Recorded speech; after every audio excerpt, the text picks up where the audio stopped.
చెవి, ముక్కు, గొంతు ఎలాంటి సమస్యలకైనా మీకు ఖచ్చితమైన పరిష్కారం లభించే ఏకైక hospital Asian ENT care centre. సంప్రదించండి Asian ENT care centre, Begumpet, Hyderabad.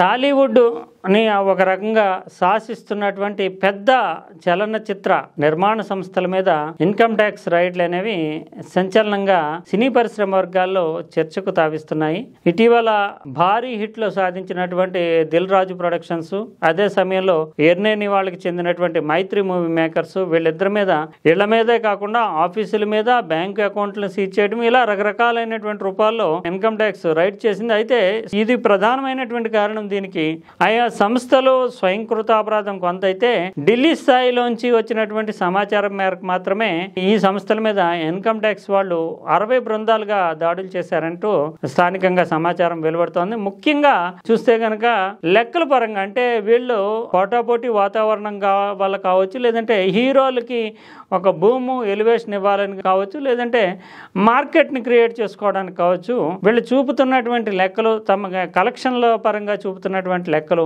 Income tax కి సబ్మిట్ చేస్తున్నటువంటి రిటర్న్స్, వీటి మధ్య పెద్ద వ్యత్యాసం ఉండడంతో అసలు ఏం జరుగుతుందో తెలుసుకునేటటువంటి క్రమంలో భాగంగానే ఇన్కమ్ ట్యాక్స్ రైడ్ చేసినట్లుగా టాలీవుడ్ వర్గాలు వ్యాఖ్యానిస్తున్నాయి. నిజానికి రికార్డులు బద్దలు కొట్టేస్తున్నాం, వేల కోట్ల రూపాయలు వసూళ్లు వస్తున్నాయంటూ బహిరంగంగానే ఆయా నిర్మాణ సంస్థలు ప్రకటనలు జారీ చేస్తున్నాయి, ప్రెస్ మీట్లు పెట్టి వెల్లడిస్తున్నాయి. ఇంకా భారతదేశంలో ఒక హిస్టరీని క్రియేట్ చేసామని చెప్తున్నాయి. అంటే ఒక మార్కెట్ ని రేపు భవిష్యత్తులో ఆయా సంస్థల నుంచి వచ్చేటటువంటి సినిమాలకి బయ్యర్స్ మార్కెట్ ని క్రియేట్ చేసుకోవడానికి, బజ్ క్రియేట్ చేయడానికి, అదే సమయంలో ఓటీటీ ప్లాట్ఫామ్స్ లో భారీ ఎత్తున ఈ నిర్మాణ సంస్థలు చేసినటువంటి సినిమాల్ని అమ్ముకోవడానికి గాను విస్తృతమైనటువంటి స్థాయిలో వాస్తవికమైనటువంటి ఫిగర్స్ ని కొంత ఎగ్జాగరేట్ చేస్తూ ఆయా సంస్థలు ఫిగర్స్ విడుదల చేస్తున్నట్లుగా మనం చెప్పుకోవాలి. కానీ ఆ ఫిగర్స్ వల్ల వాళ్ళు చాలా ఇబ్బందులు పడుతున్నారు. నిజానికి ఇటీవల మనం పుష్ప చూసాము, పుష్పలో 1800 కోట్లు ఆ సినిమా వసూలు చేసింది అని చెప్పి చెప్తున్నారు.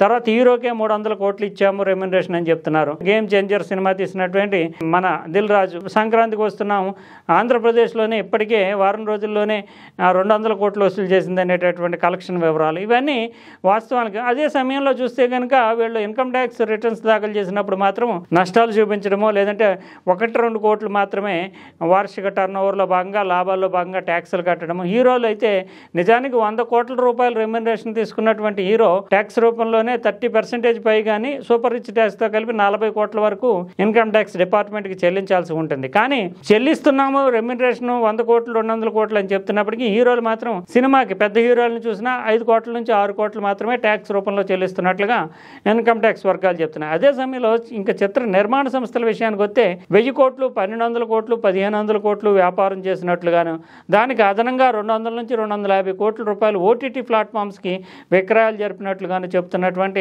ఆయా నిర్మాణ సంస్థలు ఇన్కమ్ ట్యాక్స్ పరంగా చెల్లించేది మాత్రం నామమాత్రంగా ఉంటుంది అనేది. అంటే దాంట్లో 0.1% కూడా ఇన్కమ్ ట్యాక్స్కి చెల్లించటం లేదు అనేది ఇన్కమ్ ట్యాక్స్ వర్గాలు చెప్తున్నాయి. దీనిలో ఉండేటటువంటి వ్యత్యాసము, వాస్తవ పరిస్థితులు, లేదంటే దొంగ లెక్కలు చెప్తున్నారా, బ్లాక్ మనీ చెల్లమనీ అవుతుందా, వాస్తవంగా ఇన్కమ్ ట్యాక్స్కి సమర్పించినటువంటి రిటర్న్లకి వీళ్ళకి వచ్చినటువంటి ఆదాయానికి సంబంధం ఉంటుందా లేదా, వీటి యొక్క నిగ్గు తేల్చేందుకు గాను తాజాగా దిల్ రాజు ఆఫీస్ పైన, మైత్రి మూవీ మేకర్స్ ఆఫీస్ పైన, ఈ ఇళ్లపైన దాడులు చేసినట్లుగా చెప్తున్నారు.